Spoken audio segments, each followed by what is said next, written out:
Welcome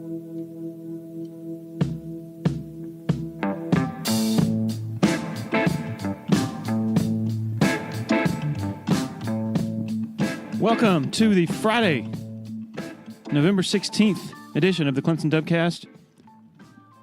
Blue skies for the first time in seemingly forever. Goodness gracious, all that rain. I think this is the first clear Friday in weeks. It seems like every Friday that you can remember has been pouring with rain. So much welcome to changing the weather.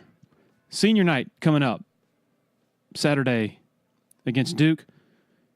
And you know what the cool thing is? It just dawned on me yesterday, Thursday, and writing about it later today in the Final Thoughts column, is you got 3 opportunities to sort of give these seniors a send-off, which is really cool and extraordinary. I mean, think about it. Not a whole lot of suspense on the official senior night against Duke. Not going to be a lot of suspense in the final regular season game against South Carolina.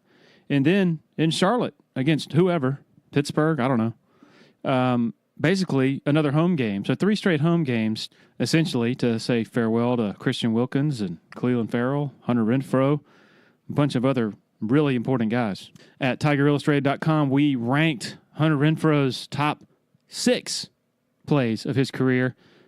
Not catches, but plays, and not 5, but 6, because we had to include a walk-on, number 6. So definitely check out that video analysis feature that's on the website right now if you already haven't. Title sponsor of the Clemson Dubcast, Parham Smith and Archinhold Law Firm in Greenville. Very happy to have them aboard. Couldn't do it without them. Blake Smith and Brooke Archinhold, both Clemson grads, both huge fans. Forte of their firm is medical negligence. They represent patients and their family members in medical negligence actions. They also handle all sorts of other complex personal injury litigation. I can vouch for them. About 10 years ago, a family member had a pretty serious medical situation with one of the local hospitals. Went to Blake Smith, and he very quickly and authoritatively gave us some great advice, and we were very thankful for that. Parham Smith and Archinhold offers free consultations. Give them a call, 864-990-4581, or parhamlaw.com. Also sponsoring the Dubcast is the Abernathy Boutique Hotel. Next Friday, Black Friday, folks, the day before the South Carolina game, they're going to host the National Championship Trophy. So from 3:45 to 5:30 p.m., the 2016 National Championship Trophy will be there on display. From 5 o'clock to 8 p.m., live music with Brad Crow and his little lounge act called All of Us. Also from 4:30 to 7, food and drink specials at Taps Bar and Cafe. And from 5 to 7, a tequila tasting sponsored by Herradura. So come on by next Friday. I'll be there banging on some percussion stuff with Brad Crow, great musician. Open to the public. Check him out online at theabernathy.com. Okay, let's get to our guest, Ron Morris. Great friend, great mentor. A lot of great stories from his time as a sports columnist. Also, some insight he wants to share into his very difficult personal struggle with addiction. So here we go.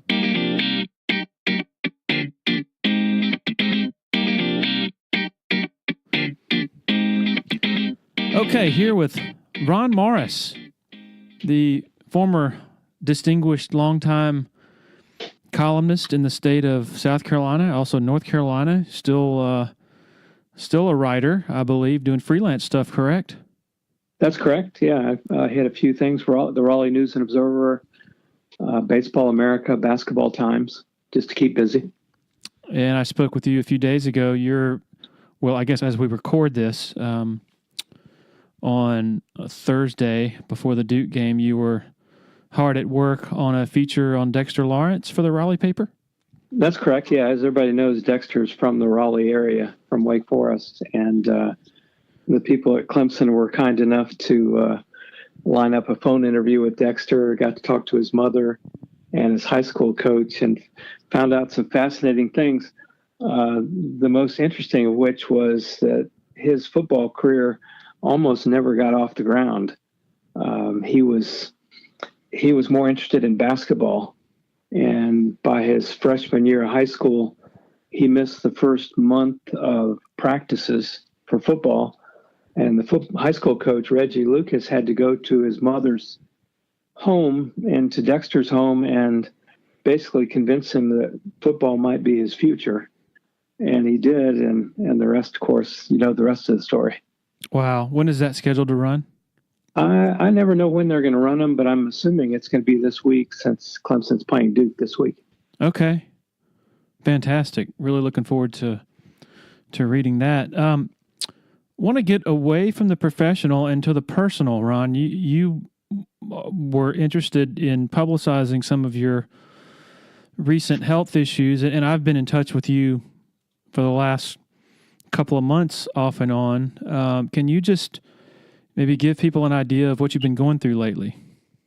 Yeah, I'm kind of trying to spread the word about what's happened to me, because if I can help someone else avoid what I've been through, then I'm more than happy to tell the story.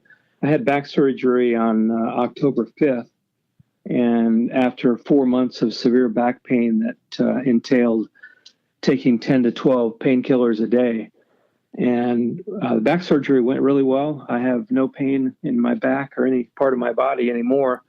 But in taking the painkillers, I developed an opioid addiction. So I'm basically a drug addict now. And it's going to be a long process to wean me of these drugs. But I'm hoping that in telling my story, I can relay to people that I might be the perfect example of it can happen to anybody. I haven't abused drugs in my life, and I'm not an alcoholic. I don't really have any addictions, maybe to sugar, but I now have a drug addiction, and the doctor in charge of my rehab essentially monitors the amounts of drugs that I take every day, and I reduce the amount every week in hopes that in 5 to 6 months I'll be able to free myself of this addiction. And so you were scheduled to come up to Clemson on Tuesday for Dabo's press conference, but you had a bit of a setback that put you I guess back on a longer timetable. I hate to sound ignorant, but maybe you can clarify. Sure. I got to the point where in the schedule I was moving pretty fast on it and doing pretty well for the first month or so, and then I realized that I was going too fast because my body wasn't. It was still reacting to not taking enough of the medicine. So they basically stopped my program and moved me all the way back to the start. And now we're starting over again and extending the length of which I wean myself off the drugs. And so it'll be, instead of it being maybe a 3-month process, it's probably going to be 5 or 6 months. But I'm ready for that. I'm ready for the challenge. And I know I'm going to kick this thing. It's just going to take a lot more time than I thought. Again, pardon my ignorance. Initially, after your back surgery, was it OxyContin that you were prescribed? Yes. Yeah. And that's what I was essentially taking, those OxyContin medications as painkillers. So it wasn't the surgery or after the surgery. It was before the surgery that I became addicted to drugs. At what point did you realize you were addicted? Well, the first day after surgery, I wasn't allowed to take any drugs as part of the post-op. And that day was the worst day of my life. My body was shaking uncontrollably. Got into a fetal position. I was extremely cold. It didn't matter how many blankets I put on top of me. I was still freezing. I basically cried myself to sleep that day and night, and that's when I knew there was something wrong. that my body wasn't functioning properly without the drugs. Okay, and then you got more. Well, then I went back to, they said to go back to how many I was taking before, and to start weaning myself every few days to reduce the amount of one of the drugs, of the 3 drugs, every 3 days. And then that's when we realized about a month or so into it that was too fast. I need to go back to the start and basically wean myself slower from these drugs. If that makes sense. Yep. All right. I'm going to sound like an idiot here probably, but my surface level understanding of OxyContin and opioids based on documentaries and reading and such is that it was hailed, I guess, in the 90s as this wonderful breakthrough because it wasn't as addictive, but people, when you have a lot of them, of the pills, people started taking more and more of them on their own, and then they get hooked. And then when they can't get any more OxyContin or painkillers, then that's when they move to heroin and more street type access drugs. Is that? Yeah, I don't know about all that. I only know about my instance and what I've been told by the doctors that I've been dealing with. And it's that each individual, just like with pain, each individual has a tolerance level for pain. And they also have a different tolerance level or not for the drugs to counter that pain. And so it's kind of it's a crapshoot on how much you should take or not take, mm-hmm. depending on who you are and what your body's like. And so it happened to be that my body couldn't take that much medication. It seemed like it was helping me, and it was helping me through the pain, but long term it was it was basically crushing my immune system to drugs. And but I don't know about beyond the actual opioid addiction and what could happen next. I'm not real familiar with all that. Is there anything more? I hate there's a terrible transition back to the professional and sports, but anything more you'd like to share on this topic and trying to sort of raise awareness? No, just that if you're in pain and you're taking painkillers, consult with your doctor as often as possible about the possibility of any side effects or long-term damage. If I'd have been a little smarter with it, I probably would have,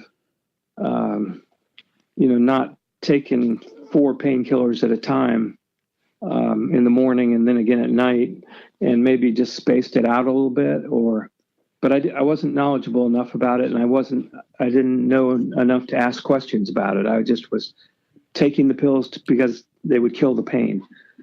And you just have to be careful and really talk to your doctors a lot. I mean, you have to bug the heck out of your doctors to make sure what you're doing is right and it's not going to have a long-term effect. And that's how, as I understand it, that's how most opioid addictions occur. And, if we can prevent people from getting into that situation, again, I'm more than happy to tell my story about it.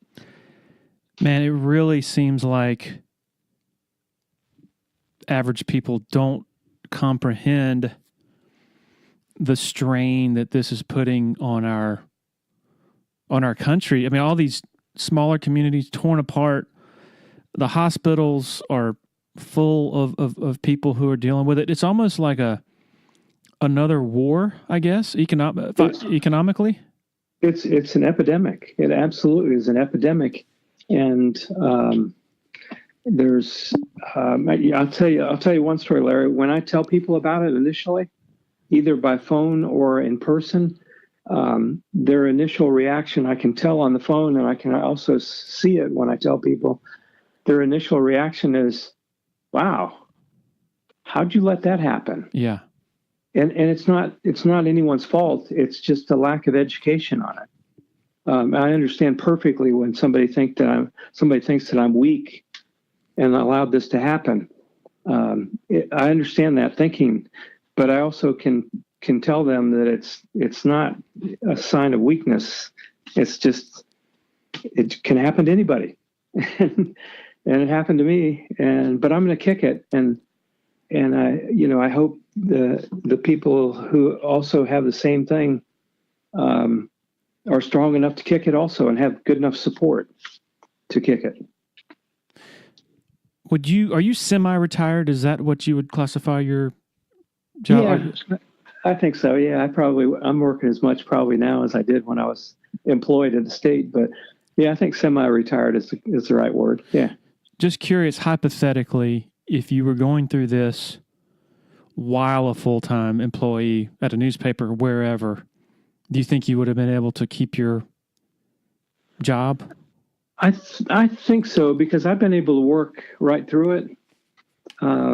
But it's, I think there would have been some things like this past week. I had planned to go to Clemson for the press conference, and that would have happened more frequently, where I would have had assignments that I couldn't attend, and that would have made it difficult. But I trust that any employer understands the problem and wants to work with their employees to accommodate their rehab, essentially, and help them through it.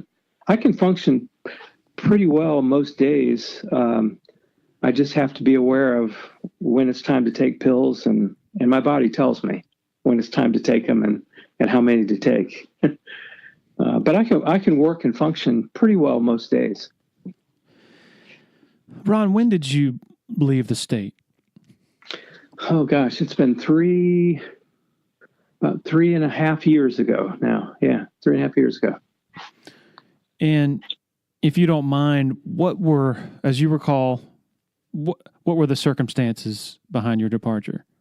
Yeah, there was a whole group of us at the state in the newsroom who were offered buyouts.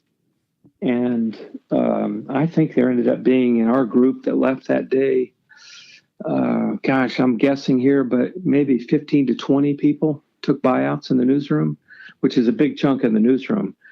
And I can't speak for all of them, but I've talked to enough of them to know that they felt like I did. This was our last chance to get a buyout, because from then on, we kind of speculated that they weren't going to get buyouts anymore. They were just going to tell you were done. And so I got a nice little buyout to leave, and as did the others that day. And we were really smart in leaving at that time. That's kind of the way it worked. And it was time to get out for me, and also for the business. It's not the sports writing, the journalism business is not today like it was with what I grew up with and what I worked in. Yeah, you look around the state of South Carolina at the lack of voices, columnist voices at the newspapers. There's Gene Sapakoff at the Post and Courier. Mm-hmm. Is that it? I can't think of any. I mean, I think Manny Robinson in Greenville writes some columns. He does, yeah. Both of them are really good, too. But, man, you just look back 20 years ago, you had Ken Berger and Gene Sapakoff at the Post and Courier. You had Bart Wright at the Greenville News. You had you at the State. Bob Spear, I guess, was writing some columns then. And Bob Gillespie also. Bob Gillespie. What has been the casualty, in your opinion, of those voices basically disappearing? Well, I think it's just shifted more to internet sites and fan sites. And so you don't have newspapers are dead, if not on their deathbed. And so people aren't looking to newspapers for commentary or even coverage anymore. They're going to fan sites and other websites to get their information. And that's just the way the world is. We can condemn it all we want, but that's where we are in 2018, and it's not all bad. There are plenty of really good voices covering Clemson football, like you, and others, and there are plenty of good voices covering South Carolina football and athletics. It doesn't have to be, and it isn't the sole place you went to get commentary before. It's not any different than the TV networks. It used to be you went to ABC, NBC, and CBS for your news, and now you go to any number of networks for your news and for your commentary. And that's not all bad to have more voices.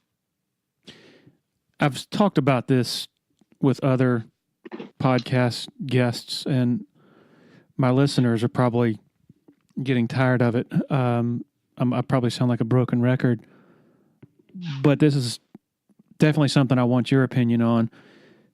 My position, not saying it's the right position, but it's just my opinion, is that had newspapers been listening to the wishes and the desires of fans in the 90s and early 2000s, there wouldn't be a TigerIllustrated.com. In that, I mean, I know you remember, and I remember. I used to say the same things.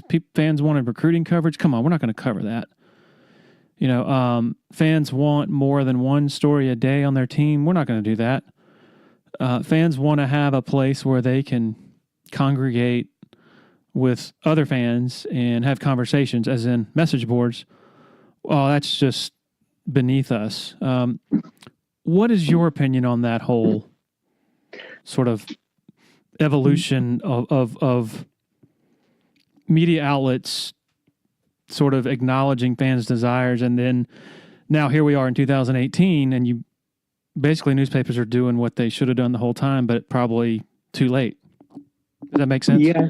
Oh, it makes perfect sense. I think it was the great Molly Ivins, who was a longtime political columnist for in Texas. I'm not sure which paper she worked for, who said newspapers are dying a slow death, and it's all self-inflicted wounds. Uh-huh. And she hit it right on the head. I can remember those same meetings where we would say, well, people just aren't that interested. The general population is not that interested in high school sports. And to which I always argued, wait a minute, there are thousands of people who are participating in high school sports, and every one of those kids has one or two parents and maybe grandparents and brothers and sisters and cousins who are all interested in reading about that kid. So that seems like a natural audience for us. We should put more money into that. And the same thing with recruiting. I was one of those who said, because I didn't like recruiting, I said, well, nobody's interested in that. And it was stupid on my part. It was really short-sighted on my part, because people are interested in recruiting. However, speculative and non-news value recruiting offers, people are interested in it. And you're right. You're exactly right. Had newspapers recognized all that, had they had some foresight back in the early 2000s, I'm with you. There might be fan sites today, but they wouldn't be to the same magnitude that newspapers would have offered. Like the term news judgment, right? Like that's a really important part of working at a news outlet. You have to determine what's important, what's more important, what's less important. But there's a fine line between good news judgment and a newspaper telling fans or readers, whatever, this is what you should be interested in, right? Yeah, it really is. And we were we lived in a little vacuum or a shell and thought that profit margins would be at 30%, which is just outrageous for any company. But newspapers nationwide had a profit margin anywhere from 30 to 35%. And we really believed that was going to last forever. And we had no foresight to believe that maybe we should listen to our readers because they're telling us something different. And if we don't, our profit margins are going to nosedive, which they've done. And but we didn't do that. We really believed, and I'm as guilty as anybody, we really believed that newspapers and their success would last forever. And instead, newspapers went the way of railroads. Or the milkman. Or the milkman, yeah. I remember I was at the Augusta Chronicle covering colleges, and the sports editor at the time brought me in for an interview. I want to say this was like 2002, somewhere around there, to cover high schools. And, it's flattering. The state newspaper at the time was a big deal. And you were there, I guess, as an assistant sports editor? That's correct, yeah. And, okay, I already knew you at the time, but you pulled me into an office for a meeting for, I guess, your interview with me. And your interview with me consisted of, Larry, what in the hell are you doing? You got a great job. Don't take this job. I don't remember that, but that was pretty smart on my part. Anyway, it was good advice. When did you get to the state, and where did you come from when you went there? Yeah, I started out working in I went to UNC Charlotte and started working in the Durham area for the Durham Morning Herald and Sun. And then I went to the Tallahassee Democrat in Florida for 10 years. And then they were owned by Knight Ridder at the time. And I kind of got moved. Essentially, it was not exactly that way, but I landed the job in Columbia from Tallahassee. And what year was that, if you recall? 1999. 99. Yeah. Wow. So that's Lou Holtz's first year. Big times for them, getting a coach of that stature. So, and then you became an actual columnist when? 2003, I believe it was. Yeah. Okay. And what was that like, transitioning from more of an office administrative role to a voice of the community? It was a difficult transition for me because I hadn't written in so long. I hadn't written since, my early days in Tallahassee. So it was more of kind of knocking the rust off and learning to find good subject material and develop sources. And so it probably took me 2 or 3 years to get more into, I don't know if you want to call it a groove, but to get into where I felt more comfortable and confident in my abilities to write columns and also to have a voice. And I thought it was real important at the time to have a very strong voice, not just to write feature stories as columns, but to take a stand on issues. And if it meant tweaking the noses of people, as long as I talked to everybody on both sides and was fair in my reporting, I always felt pretty good about the writing of the column and taking a stand. I always lived by I wanted my columns to be far-reaching, and FAR stood for fair, accurate, and responsible. And I tried my darndest to do that in my columnist career, and I still try and live by that standard today. Business owners out there, if you own a business that accepts credit cards, you need to listen up. Tandem Payment, based right here in the upstate, run by Clemson folks, is changing the face of payment processing, quickly becoming the most cost-effective solution for all small businesses. Tandem's program saves you up to 90% on processing charges and gives your customers what they love most, choices.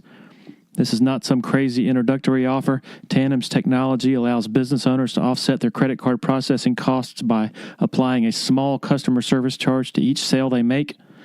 If you want to know more, visit tandempayment.com today. Former Tiger Hot Rod McDowell works over there at Tandem Payment. They handle all their business and customer service face-to-face. So give them a call, 864-672-1570, if you're tired of spending an arm and a leg on all those credit card processing fees. So just I guess putting this in layman's terms, sort of an inside baseball type of thing is so you have a beat writer. His job every day is going to cover the nuts and bolts of whatever team he's covering, lots of press conferences and such, practices. And so therefore it's pretty regimented, relatively speaking. Whereas a columnist, you're pretty much wide open in terms of subject matter, ideas, and all that. And you mentioned it took you a few years to develop your voice, to develop, I guess, the right story ideas. And can you provide a window into, just in layman's terms, how do you go about doing that? How do you go about networking, finding ideas, and sort of behind the scenes? Yeah, the ideas, I've always thought there are writers and columnists who just have a gift for finding ideas, for looking at a situation and being able to analyze it and come up with an angle or an idea on it. And for whatever reason, I mean, if I had a strength as a columnist, it was my ideas. I've never been short of ideas, and I think it comes from reading. To me, the most important part of being a columnist is reading. And I read, I'm reading two books at a time, and I subscribe to 5 or 6 different magazines, not sports, the New Yorker, just because of the excellent writing and ideas. You never know when you're going to find an idea, or an idea is going to pop into your head while you're reading something else. To me, that's the most important element of writing a column is ideas and reading to get those ideas. And I'm always struck by when I talk to other journalists and they don't read. I just find that kind of odd. But so yeah, you have to develop your ideas, number one, and then the developing of contacts is if it's not equally important, it's the next step. And the way you do that is you talk to people. It's constantly just calling people just to say hello, and you begin to develop sources and connections.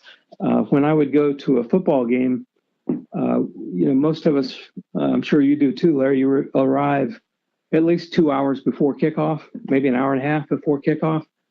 And to me, that was invaluable time spent in the press box, because you had athletic directors, assistant athletic directors, all these people were in the press box or in the area, and you could just go up there and just casually talk to them, and they get to know you, your face, and you could develop a communication vehicle there.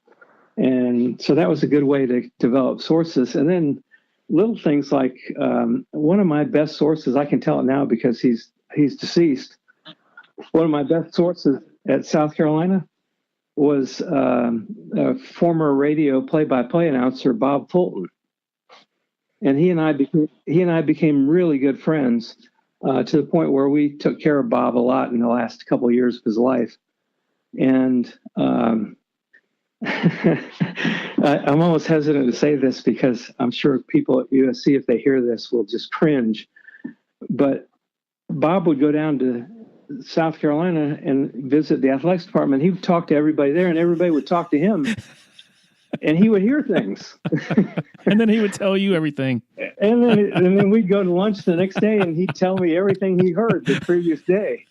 It was just, and people had no idea that they were talking. They were just talking to Bob, but they were really talking to me. Sorry to interrupt. That's fantastic. No, and that's an illustration of, over the years, there have been instances, of course, where, you have some information, whether it's the football program, basketball program, whatever, and the coach or whoever in the football, basketball office, whatever, is like, who told you that? Their first reaction is, who inside of my building told you that? and my answer has always been, look, this is not intramurals, okay? This town is obsessed with your football program. Thus, everybody is talking about your football program. So it doesn't necessarily have to go from someone in your football office to me, point A to point B. It could go from point A to, I could be point Z, but the point is I heard it and now I need to confirm it or Yes. So anyway, that is fascinating. I don't think you ever told me that. Well, I'll tell you another one. That when I was working in Durham, and Red Wilson was the head coach, Shirley Red Wilson, who was the king of the malaprop, just a great guy. He just was always mangling his syntax and all kinds of other things. But he was the head coach at Duke, and I was the sports editor and writing columns also. And I had this incredible source within the team. It was the punter on the team who would just call me, like after, if they did something different in practice, he'd call me. And one day Red Wilson pulled me aside and he said, "I'm going to find out who your source is." And I said, "Oh, okay. Good luck with that." He said, I can, you're learning things before I even know it. Did he ever find out? No, I never told. I guess I could say now it was a punter from Oxford, North Carolina, named Ricky Brummett, and we had just developed sort of a casual friendship on the practice field, and he just started calling me with information. It was the greatest, knowing that a coach was so frustrated that he was going to find that source. Okay, so you mentioned the work that goes into building relationships, the importance of that, standing in the press box in the hours before a game, networking with athletic department folks. But you also, on the other hand, mention there are times when you need to tweak the people you cover in a fair and accurate and balanced fashion.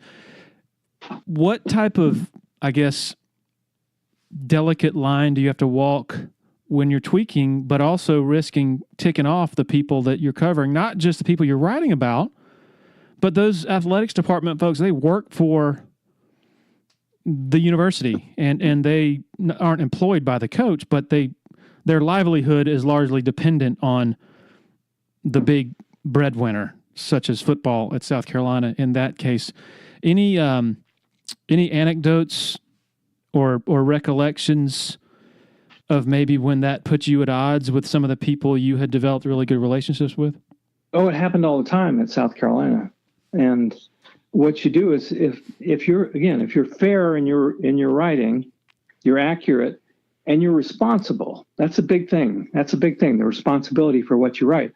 So if I write something that's, could be perceived as negative about Eric Hyman when he was the athletic director, I wanted to make sure that I talked to him beforehand and told him this is what I was writing.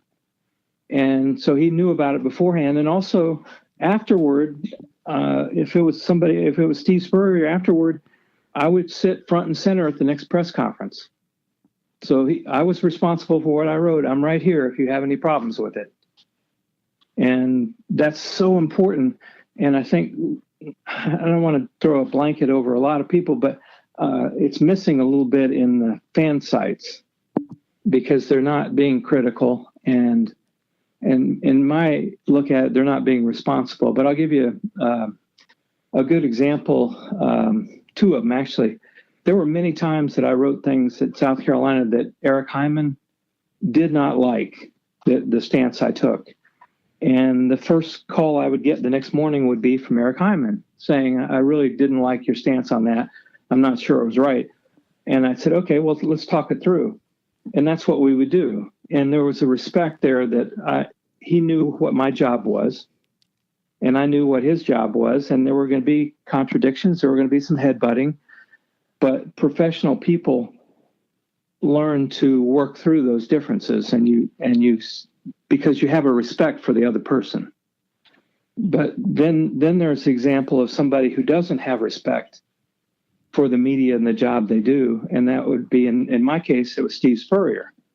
And I'll give you the best example. The one that really set him off against me was one line I mentioned in a column that I said that Spurrier poached Bruce Ellington from the men's basketball team.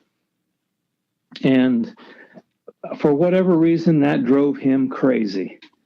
And it was a throwaway line that if he had been smart, he would have just let it go. Instead, he made a big issue of it. He said, I made up the story. Well, the truth of the matter is, and I told him this, and he said he denied it to the hilt. The day after the Peach Bowl, the year that South Carolina lost to Florida State, I called him about something, and he told me that they needed to get Bruce Ellington to play football. And he said, I remember distinctly him asking me, have you ever seen Bruce Ellington play football? And I said, no, I haven't, but I understand he's really good. And he said, we need him on our football team. And then the coaching staff went about systematically trying to get him to play football and basketball. And really, there was nothing wrong with that, other than Bruce Ellington was the showcase recruit. He was the face of the basketball program. And that was going to set Darren Horn's basketball program back years if he went over to football. And you would think that a responsible football coach would have talked to the basketball coach first before trying to get Ellington to switch over. But Spurrier didn't do that. Instead, he sent his assistant coaches out to talk to his high school coach and get him to persuade Bruce to switch over. Some of his assistant coaches were calling Bruce Ellington in the men's basketball locker room after games to talk to him about playing football. It was just a concerted effort to get him to switch sports, which, in reality is not that big a deal. It's okay, but Spurrier seemed to think that it was really degrading to him in some way. And my sources were an assistant basketball coach who was witnessing all of it, an assistant football coach who was telling me you were right, and Steve Spurrier. I mean, what better sources can you have than that? And everybody knew it was happening. But Spurrier denied it to a hilt, and he even brought Ellington to a press conference one day and pointed at me and said, Bruce is going to tell you exactly what happened in this. And Bruce sat there and said, yeah, I decided on my own to make that change. Well, that was hardly evidence that it didn't happen, that there wasn't an effort to move him over, which, again, I was okay with it. I didn't think that big a deal. I didn't think it was that big a deal until he made it a big deal. Ron, Spurrier was right. What you wrote was inaccurate. Steve Spurrier did not poach Bruce Ellington. His assistants poached Bruce Ellington. That's right. That's exactly right. Well, and that's the crazy, and I remember this at the time. I'm like, why wouldn't Spurrier just say, yeah, we're trying to get Bruce Ellington to play football because he's a great freaking football player, as he proved to be and still is. That's all he had to say. That's all he had to say. But I think he realized that he really had undermined Horn's program. And I think that was his way of getting around his failings there, was to blame it on me and my fake news. But that was only one of the many times when Spurrier and I clashed, and almost every time it came down to a lack of respect on his part for the job I did. Okay, let's go back. You and Spurrier had a relationship that went way back because you covered him when you worked for the Durham paper, correct? When he was at Duke. That's correct. That's correct. Yeah. Okay, what were those days like? How many years did you cover him when he was at Duke? Well, he was an assistant coach, I think, when I was there 1 year, and then I came back as the head coach 3 years, 87 through 89, and did an incredible job at Duke. He was a different kind of person then. You could walk onto the practice field during practice and stand and talk to him while he was conducting practice, and he welcomed it. And I don't think there was any real, there wasn't an us against them mentality with him at that time. And then even at Florida, when he was in Gainesville, I was in Tallahassee, and we kept in contact some. I wrote a couple columns about him, and really no issues that I knew of. There was one minor issue when I was at Durham. He confronted me in a hotel in Atlanta when they were playing Georgia Tech. Duke was playing Georgia Tech, and he claimed that I misquoted him in a story. And he was pretty adamant that I misquoted him or misconstrued what he said. And I told him that I happened to have the tape of it up in my hotel room. I'd be happy to bring it down and play it for him. But he didn't want to hear that. But I don't think that ever led to anything else. I think it was over and done with. And then, so we had a really, really good working relationship, all the way up until, and even into his early days at South Carolina. But by then I think he had become really bitter at, I'm not sure at what exactly, but I think he began to realize that he wasn't going to win championships at South Carolina. And so he really was starting to fail somewhat. And that's when he really turned on people. I wasn't alone, but I just happened to be the central figure that he turned on. And he became an ornery old man. I hate to say it about him, but that's exactly what he became, just an ornery old cuss who couldn't accept criticism of any kind. And I hate that for him. You said he turned on others. Who are you talking about? Well, it wasn't so much in Columbia, but he had been turning on media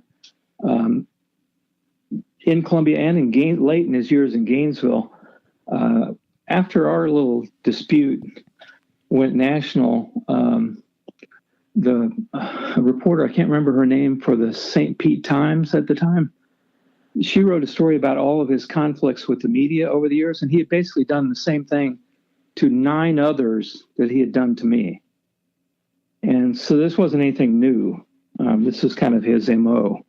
If you were critical or disagreed with him, he would attack you in the media and make it public. Now mine happened to come in the age of social media, so it became more of a news story, more of a recognized nationally that he was just out of line and ornery. He was angry at me and the media. And had the social media been around 10 years earlier, it would have been somebody in St. Pete. There was a columnist in St. Pete, I can't remember his name, who he went after him in the same manner he went after me. Okay, so Spurrier's first year is 05. 05, 06, 07, things are good between you and Spurrier, correct? Yeah, I think all the way up. Yeah, keep going. Yeah. Up to 10. All right, so I have to mention 08, late November 08, Dabo's the interim coach trying to get the job for good.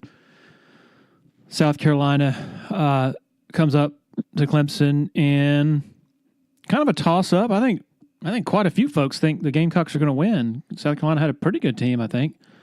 Yeah.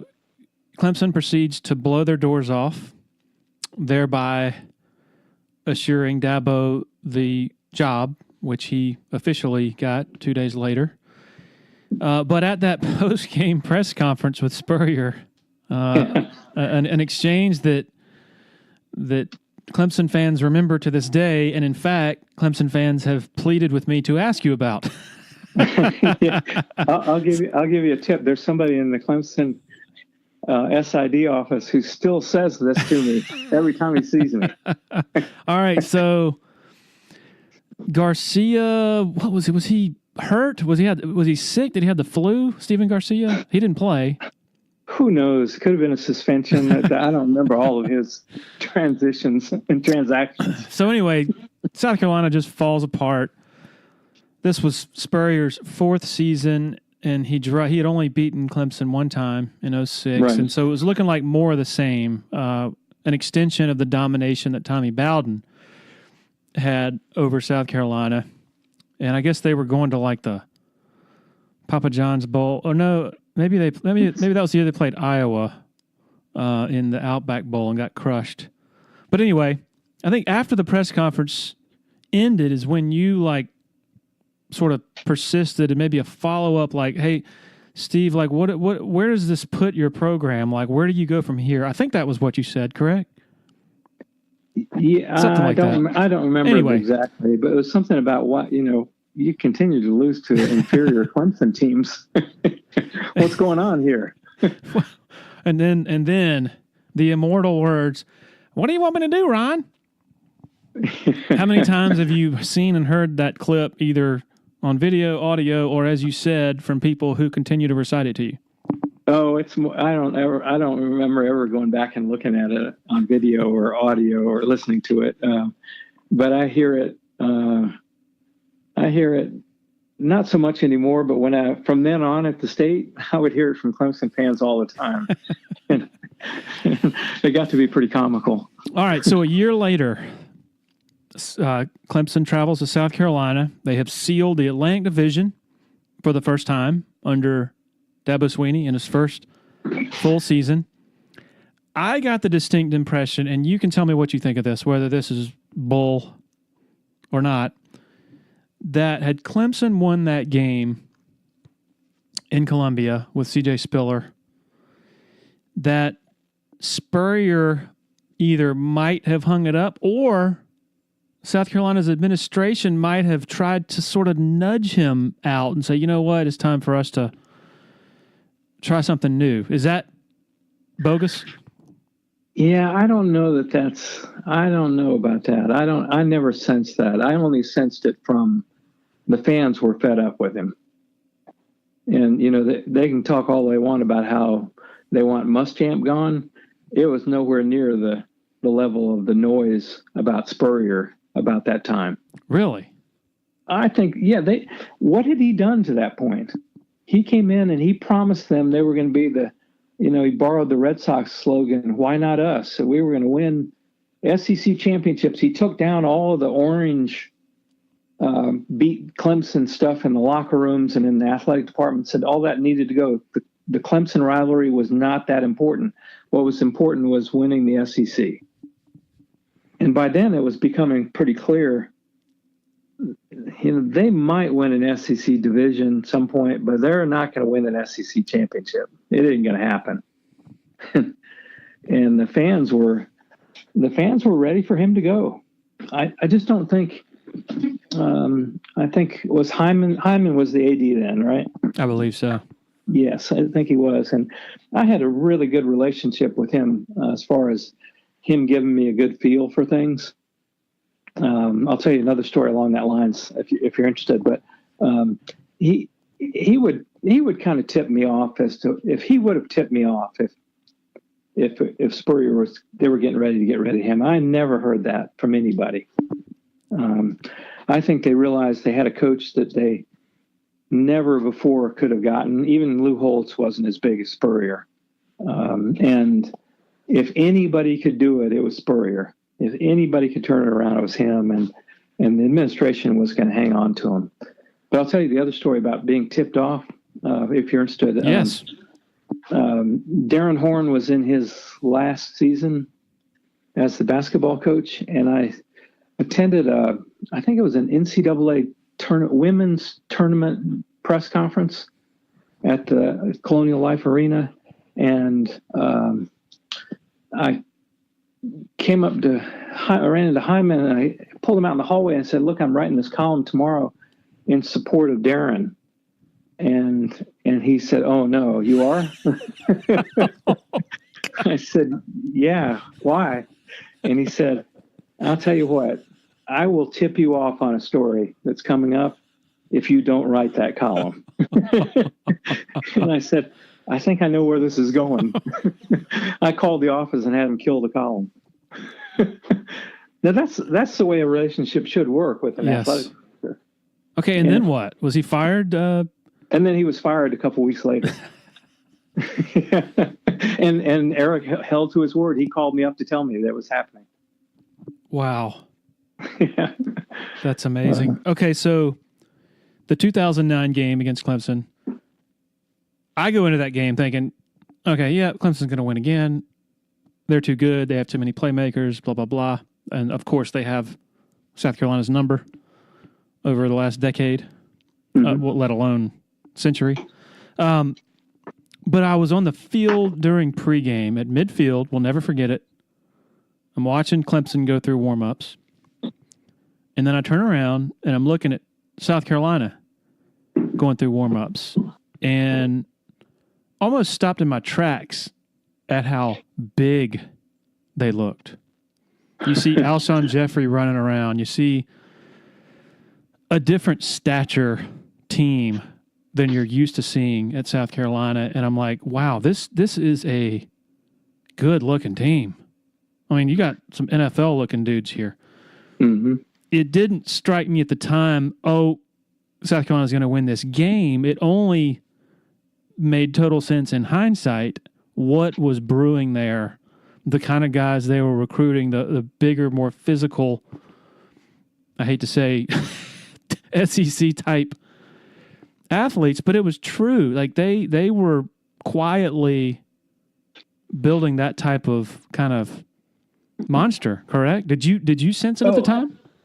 I didn't sense it at that time, but then what happened was, and it's easy to see it now, was Clemson was going through a coaching transition, right? Around that time.